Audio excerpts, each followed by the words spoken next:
Boa noite a todos. Vamos fechando os nossos olhos, nos concentrando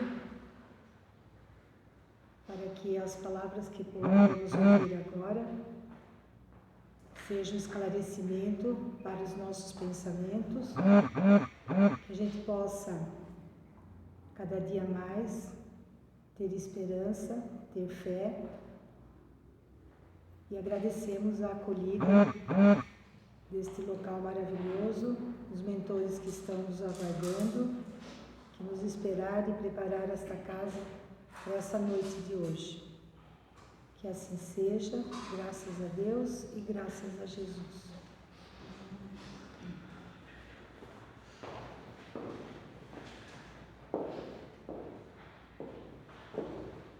Olá, boa noite. Boa noite. E a vocês de casa, boa noite, que estejam bem, né? Que a gente espera revê-los em breve. Então, gente, hoje seria o Radamés, então ele vai me substituir daqui a umas 3 semanas. Parábola da ovelha perdida. Nós estamos estudando as parábolas, né? O Paulo, a semana passada, fez uma introdução e agora a gente vai começar. Na verdade, a parábola da ovelha perdida, ela é uma trilogia, e a semana que vem a Shirley vai falar da dracma e na outra semana o Adriano vai falar do filho pródigo, que é o mesmo assunto com 3 visões, né? Essa da ovelha, Jesus está se referindo mais aos homens, né?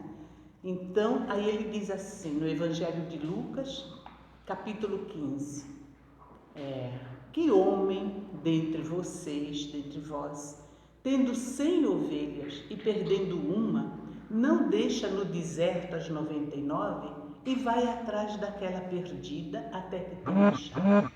E achando-a, coloca sobre os ombros. E chegando em casa, convoca os amigos e vizinhos, dizendo-lhes: alegrai-vos comigo, porque achei a minha ovelha perdida. Eu digo-vos que haverá mais alegria no céu por um pecador que se arrepende do que por 99 justos que não necessitam de arrependimento. Eu estava ouvindo outro dia a casa lá de Brasília, Comunhão Espírita, e um palestrante estava falando que no judaísmo eles acreditam que a cada 100 anos nasce um justo e que esse justo ele eleva todos, né? Então Jesus está falando para judeu, né? Então ele já está avisando, olha, vale mais um pecador que se arrepende do que 99 justos que não precisam do auxílio do Cristo, né? E uma outra coisa que ele disse, que eu comentava até com o Adriano ontem, é que a palavra arrependido, né, um pecador que se arrepende, ele disse que na verdade a palavra certa era metanoia, no grego, né? E que metanoia significa transformação. Então eu acho que faz muito mais sentido, né, você falar assim, a festas, né, vale muito mais um que se transforma do que falar um que se arrepende, né? Então, pesquisando, procurando, porque a gente vai lendo, né? Eu gosto muito das parábolas terapêuticas do Alírio Cerqueira. Não sei se vocês conhecem e recomendo. São 2 volumes, mas ele tem também sobre a caridade. Enfim, ele faz um trabalho muito bacana. Tem uns livros muito bons. O Paulo também, né, falou para vocês do livro de parábolas do Rafael Papa.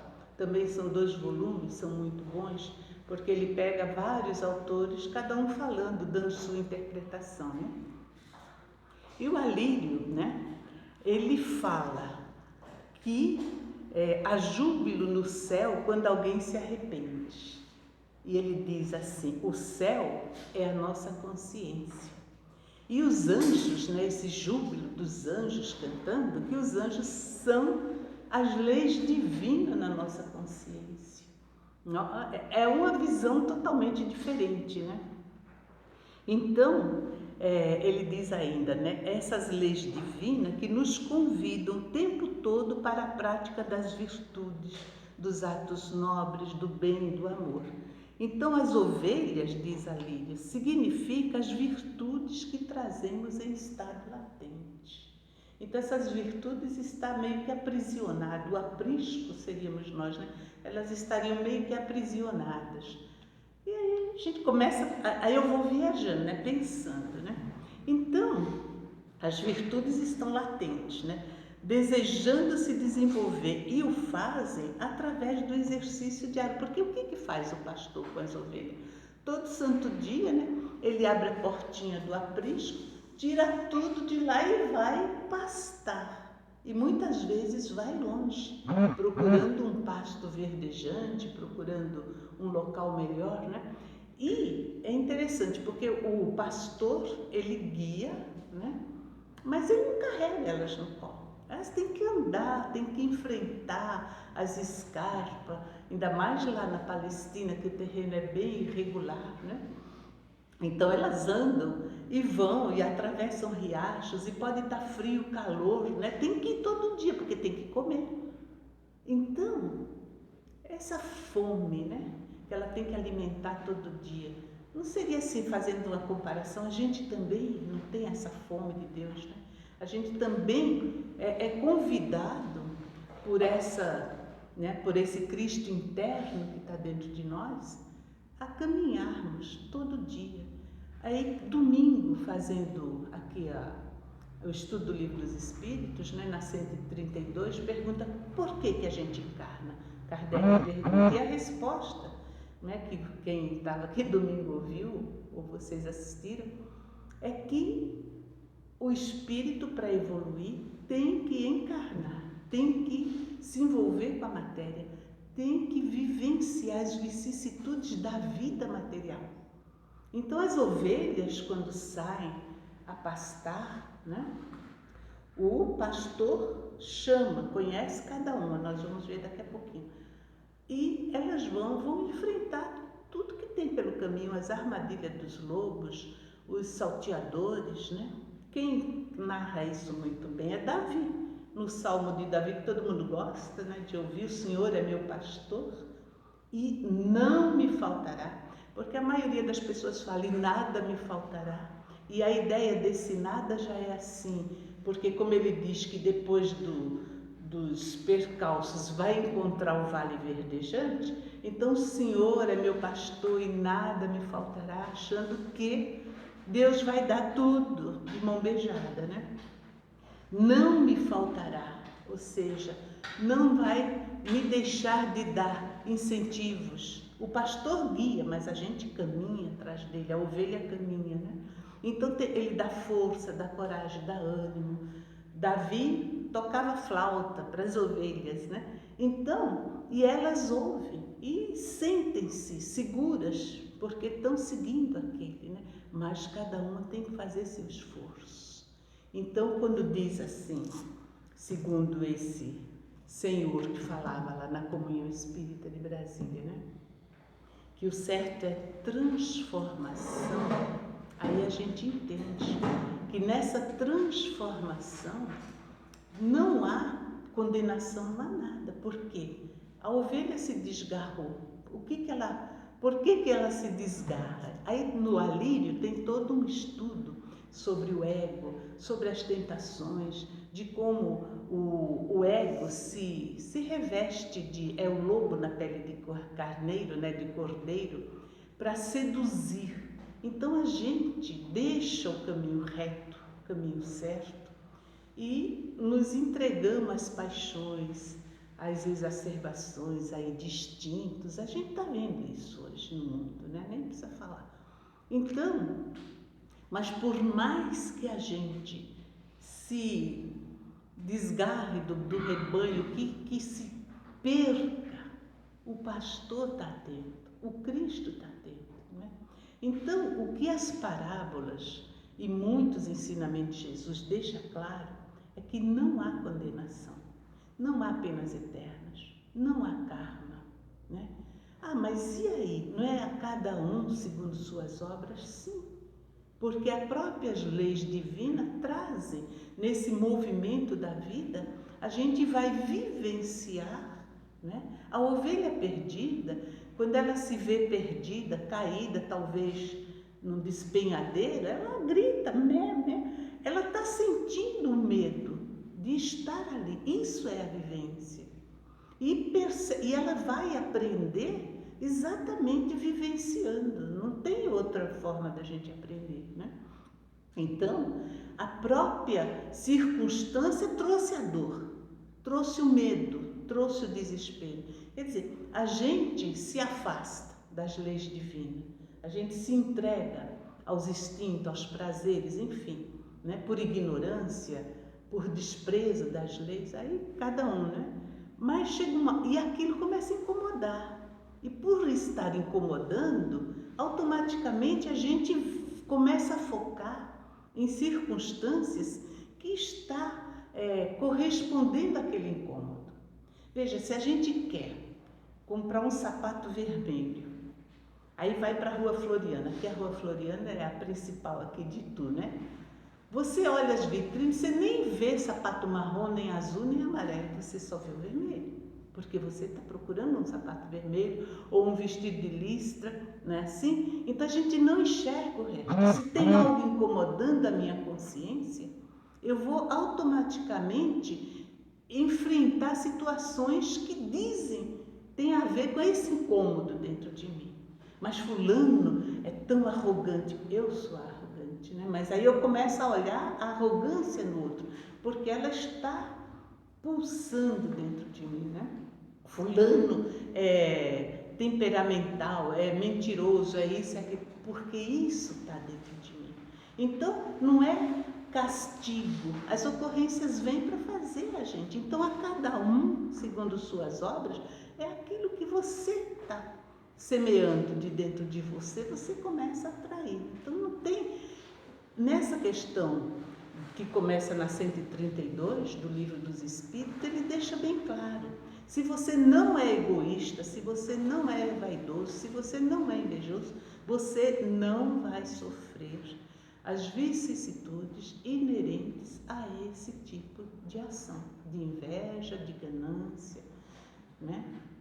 Então, a ovelha se perdeu. E o que Jesus está dizendo aí?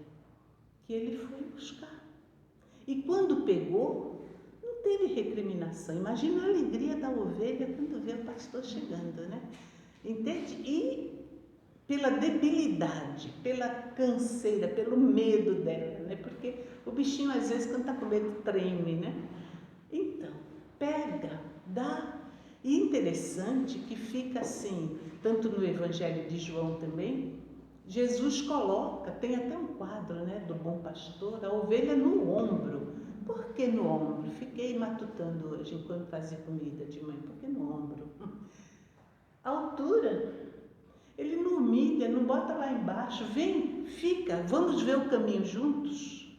Eu te mostro, mas você também está vendo. Você está acompanhando quase na minha altura, né? Então, esse amor do Cristo, essa, né, misericórdia, gente. E às vezes a gente fica prisioneiro da ideia do karma, da ideia de que está pagando, que tem que pagar, né? Joguei pedra no Cristo, por isso o morro desmoronou. Não tem nada a ver, o morro desmoronar faz parte da própria natureza, da terra, aí, das chuvas em excesso, enfim. E você está ali, às vezes não tem nada a ver, mas faz parte das vicissitudes da vida a gente passar por essas coisas, né? E se você entende, você avança. Está lá no Livro dos Espíritos, né? Então, essas virtudes estão latentes, desejando se desenvolver e vão fazer através desse exercício diário de sair, de ir pastorear, de ir se alimentar. E não é só um alimento material, mas nessa convivência que ela sai, né? Ela está com as outras ovelhas, quer dizer, é nós, ele está falando de nós, né? Na verdade, quando chegar lá no filho pródigo é que a gente vai entender melhor. Ele está falando de nós, espírito. Então é na convivência junto, né? Formamos aqui né? Nós temos umas 15 pessoas aqui, cabia 60, na verdade 80, mas com a pandemia, né, a gente diminui. Então, formamos um aprisco e juntos estamos nos ajudando. Aqui é um grupo de apoio, né? Então, um apoia o outro, um ajuda o outro, caminha. A experiência de um serve de estímulo para o outro, serve de aprendizado para o outro. Esse é o objetivo da vida. Então, não é o sofrimento de Joana, é muito opcional, porque a dor física dói. Inclusive, o pastor, ele tem o aguilhão, né? Aí fui ver o que é o aguilhão. É um pedacinho de ferro que grudava, amarrava no cajado e cutucava a ovelha. Então ela sentia aquela dorzinha, nem voltava correndo, porque ninguém quer sentir dor, né? Aí a gente entende que a dor, os aguilhões da vida, né, é uma advertência. Não vai que mais para frente você continuar por aí, você cai. Você se machuca mais, você se volta, né? Então aí a gente encara às vezes a dor com tanto, né, desespero. Aí esse relógio já parou. Com tanto desespero, né? E aí ele diz, o Alírio fala, né, que nessas alturas a gente tem dois caminhos assim muito cômodos. O culpismo, a culpa, ou a desculpa. É bem interessante a visão do Alírio, né? Porque ele fala, na culpa você fica prisioneiro e você quer castigo, você se boicota e você culpa também todo mundo. Ah, fulano é culpado, é o governo, até Deus se torna culpado das coisas. E nisso a pessoa se acomoda. Ela não faz nada porque ela está culpando o outro pelo seu infortúnio, pelo seu erro. O outro me tentou, o outro me chamou, o outro falou. Ah, eu fui lá e o guia daquela mulher falou que eu devia, né? Sim. Bota tudo na mão dos outros. Então, isso não faz a gente crescer, não tira do caminho, ao contrário, paralisa. E o desculpismo é quando a gente se desculpa de tudo. Ah, mas sabe, eu segui, eu não sabia, eu não quis, eu não gostava, eu não... Entende? Você desculpa. Inclusive o pseudo-amor. Quando a pessoa desculpa aqueles a quem ela ama dos seus desvirtuamentos. Não, mas coitadinho, ele ainda é criança, ainda não cresceu. Às vezes o cara já tem 50 anos, né? Mas o Washingtonzinho, tadinho, né? Entende? Então tá ali, né? E a gente vai desculpando. Ele fala, é outra paralisação. Porque a gente tem que se responsabilizar, né? Se conscientizar e tocar. Tocar em frente. Agora, sem nem a culpa e nem a desculpa. Então, a consciência desperta, você percebe, né? A ovelha percebe, errou, o susto. Então, a experiência deveria alertar a nossa consciência, né? Despertar a nossa consciência, que não é por aí, esse caminho não é o melhor para a gente, né? Então, reunidos, nós estamos aqui no planeta, isso eu já falei, convidados todos nós a esse exercício de sairmos, seguindo o pastor, mas caminharmos, né? Cada um de nós, dentro das nossas possibilidades, né? No Evangelho de João, que fala não da ovelha, mas do pastor. Então, se vocês tiverem a Bíblia em casa, é João, capítulo 10, de 1 a 5. Aí Jesus diz assim, né? Em verdade eu vos digo, eu sou a porta. O que entra pela porta é o pastor. Para este, o porteiro abre a porta. As ovelhas ouvem a sua voz. Ele chama cada uma pelo seu próprio nome e as conduz lá para fora. Vai adiante delas e elas o seguem porque reconhecem a sua voz. Eu sou a porta. Se alguém entrar por mim, será salvo. Entrará e sairá e achará pastagens. O ladrão vem somente para roubar, matar e destruir. Mas eu vim para que vocês tenham vida e a tenham em abundância. O bom pastor dá a sua vida pelas ovelhas. Essa é uma outra passagem mostrando, falando do pastor. Então, o ladrão que Jesus se refere aqui são as paixões, né? É o ego, né? que quer se acomodar ao homem velho, né? Aquilo que ele já conhece, que a gente já está acostumado, né? Então, ao reencarnar, é como se o espírito fosse convidado por Jesus para vir para o campo, buscar essas pastagens, né? Jesus não tira das ovelhas o esforço, nem a dificuldade, nem as vicissitudes do caminho. Elas vão ter que percorrer para chegar nesse campo. Elas vão enfrentar os terrenos, né? Já falamos sobre isso, mas elas sabem que Ele vai conduzi-las aos objetivos daquela jornada, porque Ele conhece cada uma e fica atento às dificuldades de cada uma, vai acompanhando, né? Auxilia muitas vezes usando o agulhão, né? E quando elas chegam, né? Quando Ele percebe que desgarrou uma, Ele deixa todas seguras dentro daquele aprisco e vai procurar até encontrar essa ovelhinha perdida, mostrando o quê? Para todas que estão lá, que não há condenação. Nessa festa que ele diz, que aí ele chama os vizinhos, amigos e comemora porque eu achei minha ovelha perdida, é como se dissesse para nós, vai haver uma reintegração, né? Você não está isolada, você não foi humilhada, ao contrário. Chamando os amigos, ele está mostrando que ela está ali com eles. Achei minha ovelhinha, só estava perdida, mas eis que volta, retorna, né? Nós vamos ver isso mais para frente, eles vão explicar nas segundas parábolas, né? Então não há, gente, o objetivo das parábolas, destas pelo menos, é deixar claro para a gente que a gente tenha confiança, fé na vida, porque não há condenação, não há imposição de sofrimento, já basta o que a própria sofreu. A gente pode buscar, para reforçar essa ideia, a mulher adúltera. Eu acho, para mim, né, que é um dos melhores exemplos de perdão, de compreensão. Então, o que deu tal do castigo, do karma? Jesus não falou assim para ela, você vai, mas olha, vai reencarnar de novo, porque aí você fez, você vai sofrer. Não existe isso, né? O que ele fez? Ele ficou lá escrevendo, ninguém jogou pedra, porque eles estavam projetando nela suas próprias fraquezas, né? Quando Jesus denuncia isso, atire quem não tem pecado, joga a pedra fora e vão embora, porque eles sabem que estariam projetando. Quanto mais eles agredissem, mais eles estariam se desnudando, mais eles estariam se expondo, né? Porque quando a gente agride, a gente está falando de nós, né? Da nossa imperfeição. Quando falamos mal do outro, estamos falando muito mais de nós mesmos do que do outro. E assim vai.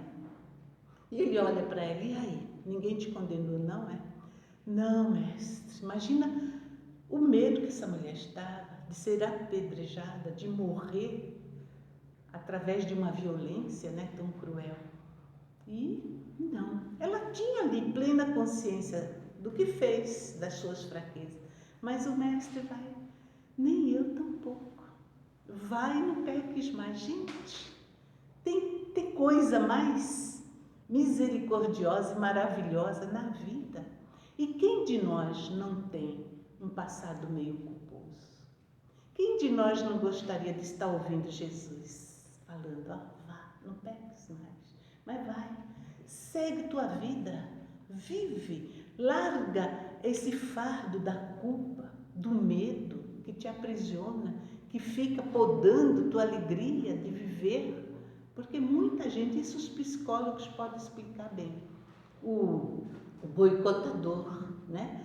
O sabotador interno que nos impede. Aí você quer comer uma pizza, mas eu não mereço um negócio desse que nem uma pedra, né? Em casa não faz mal, mas se for faz mal, vai numa festa, passa mal, mas fica a semana inteira bem. É o sabotador por quê? Porque está em culpa, não mereço ser feliz, não mereço. Mas o que o Cristo está dizendo? Vai, volta para o aprisco, olha a festa que eu estou fazendo, vale muito mais para nós você querer se transformar, você fazer dessa experiência complexa, dolorosa, um trampolim, uma alavanca de crescimento, né? Não é por aí, tomei consciência. E como que a gente vai reparar? Porque se fala muito nisso, né? Eu e o relógio. Se fala muito nisso. Como que a gente vai reparar? Porque eles dizem, né? Você tem que se arrepender, depois espiar e reparar as faltas. Mas, gente, na medida em que a gente se transforma, é automática essa reparação. A gente para. Eu estava ouvindo Paulo Figueiredo, que eu gosto muito, sobre o livro Nem Céu nem Inferno, que é outra história, e acho que todo mundo devia começar a ler esse livro. E ele diz assim, às vezes a gente vê uma pessoa agressiva, berrando, né? E Jesus fala assim, não julga, porque você não sabe. Aí, se você puxar a ficha, for lá para trás, aquele cara, duas vidas lá para trás, ele era super intolerante. Mexeu com ele, ele tirava a espada e decepava a cabeça. Aí, numa outra vida, ele dava soco. Nesta atual, ele só xinga. Ele melhorou. Ele não está mais batendo, gente. Mas não é verdade? A gente não sabe do nosso passado. Olha, o André Luiz, ele fala, cada agressão muitas vezes é um pedido de socorro, a alma está sofrendo. Mas a gente não sabe, porque ela não está dizendo que está sofrendo, né? E a gente não sabe quem é hoje. O auxiliar do Robson Pinheiro, esqueci o nome dele agora, mas ele, fazendo entrevista fraterna, isso eu vi no curso do Robson que eu fiz com a Cris, né? Ele estava lá contando, fazendo entrevista fraterna, que nem a gente conversa às vezes, né? Lá dentro, aí se eu ouvia, ele dava murro na mesa, sabe? Gritando com a pessoa, o que você está pensando? E todo mundo crê, isso é entrevista fraterna. Aí o Robson falou assim, mas na outra vida ele virava de ponta cabeça e estrupava. Agora ele só grita. Está melhorando. E Deus aceita. E ele é um excelente trabalhador espírita. Marco Leão. Não é o Marco Leão, o outro. O Müller, Eduardo Müller, que é o editor. Mas o Marco também apronta bastante, né? Então, e eles estão melhorando, gente. Então, esperar ser perfeito para trabalhar, não dá salto. Então, cada passo que a gente dá, automaticamente você vai melhorando e vai reparando os males lá de trás, com a sua própria experiência. Então, torna-se mais tolerante, torna-se, né, mais compreensivo, mais amoroso, e você começa a botar em prática, porque a regra da vida, eu até tinha anotado aqui, mas são 3 passos, né? Conhecer, sentir e viver. Os passos para a evolução segundo a Lírio Cerqueira, né? Conhecer, porque primeiro desenvolvemos a inteligência, né? Então a gente começa a conhecer. Mas tem que trazer para o coração. Quer ver um exemplo? Todo mundo conhece o primeiro mandamento da lei de Deus, né? Amar a Deus sobre todas as coisas e ao próximo como a si mesmo. Quem ama? Quem que ama o próximo? Você sabe com o intelecto, mas não sente. E se não sentir, não vive. Não tem como isso. Tem como você vivenciar um troço que você não sente. Então, para sentir, você também precisa conhecer. Sem conhecer, você também não vai sentir. Então, é isso. A reforma íntima é essa transformação. Quando eles falam que a gente precisa fazer a reforma íntima, precisamos fazer, né? Então, o pastor insiste. Estou terminando aqui. Sai à procura e chama insistentemente. Vinde a mim, você que sofre. E quando se pode ouvir essa voz do Cristo? Quando ela toca o coração, já pensou que alívio? Mas para que a gente possa ouvir, a gente precisa se familiarizar com essa voz. Como que eu vou reconhecer? As ovelhas reconhecem a voz do pastor, né? Mas elas estão ali ao lado dele, elas seguem ele, elas acreditam neles, elas confiam nele. Agora, como que a gente vai se familiarizar com a voz do Cristo, com Ele, né? Temos que ler, conhecer o Evangelho, imaginar diálogos com Jesus, trocar ideia com Ele, fazer silêncio mental para tentar captar pela intuição a resposta. Vai vir, porque todos temos essa conexão, todos somos médios, Kardec diz, né? Então, a gente tem que criar o hábito de estar com ele, de ler, de tentar entender esse Evangelho, a doutrina espírita que é amplamente libertadora, né?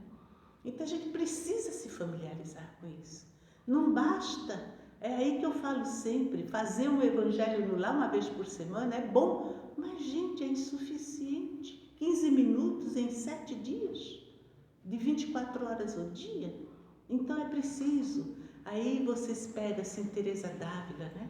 Quando ela fala do estado orante dos carmelitas, é você estar com Deus na sua mente, né? É você, sabe, aquele pano de fundo ali, é qualquer momento, ai meu Deus, é você se ligar, é você buscar, é você chamar, é você tentar sentir esse Deus, esse Cristo amoroso, é você tentar entender as leis divinas. Familiarizado, você ouve, você percebe, você pode até tentar, né, pulou a cerca lá do aprisco e volta. Não, não é por aí não. O que eu estava fazendo? O orar e vigiar, né? Então Deus, que é amor, misericórdia e perdão, Ele não nos isenta das nossas responsabilidades, não nos tira esse trabalho árduo de sairmos todo dia, né, em busca do nosso alimento. Mas Ele está ali, nos conduzindo, né? Eu sou o caminho, a verdade e a vida. E na medida que a gente vai se transformando, a gente vai ajudando o outro e a gente vai chegando nesse amor, né? Então que a gente tenha fé, gente. A mensagem é essa. Tenha fé, tenha confiança, tenha certeza de que nesse momento que a gente vive, pandemia, essa confusão social aí do mundo, então é como se a gente tivesse naquele momento que o Davi fala, né? Que no meio, entre os vales, né? Sabe o que era o Vale das Sombras? Era a região que tinha ali, onde ele vivia. Sabe aqueles filmes de faroeste que tem aquelas montanhas assim, aquele, como chama? Um cânion, né? Aquele caminho estreito e os bandidos ficam tudo lá em cima, né? No faroeste, tudo escondido atrás das pedras. Então, esse Vale das Sombras era assim. Só que passando esse caminho estreito, abria-se entre as montanhas lá, né? Entre os outeiros, um vale verdejante. E era chamado Vale das Sombras justamente porque tinha muito assaltante, eles matavam o pastor e roubavam as ovelhas, né? Então, muitos pastores não levavam as ovelhas para lá para não arriscar o rebanho. Mas Davi levava, porque ele ia dizendo, o Senhor é o meu pastor e não me faltará. E ele enfrentava aquilo e levava e as ovelhas passavam. Então, elas escorregavam pelas pedras, né? E ele pegava um, mas conseguia. Então é como se a gente, nesse momento, estivesse atravessando esse vale sombrio, né? De tantas ameaças, né? Não é só o vírus, né? Tantos conflitos, mas tenhamos fé, porque o pastor está conduzindo o mundo, né? Não é só o rebanho, né? Todos nós, né? Está conduzindo a humanidade. E a gente vai chegar, né? Vamos ter esse vale verdejante, que é o nosso mundo de regeneração, né? Nós todos vamos chegar lá. Deu para entender? Semana que vem continua com a dracma perdida. Oi. E na outra semana o filho pródigo completando essas reflexões. Então vamos encerrar? Chegou cedo. Só rindo mesmo. Então, gente, vamos elevando o nosso pensamento mais uma vez, agradecendo a esse mestre amigo, amoroso, compreensivo, né?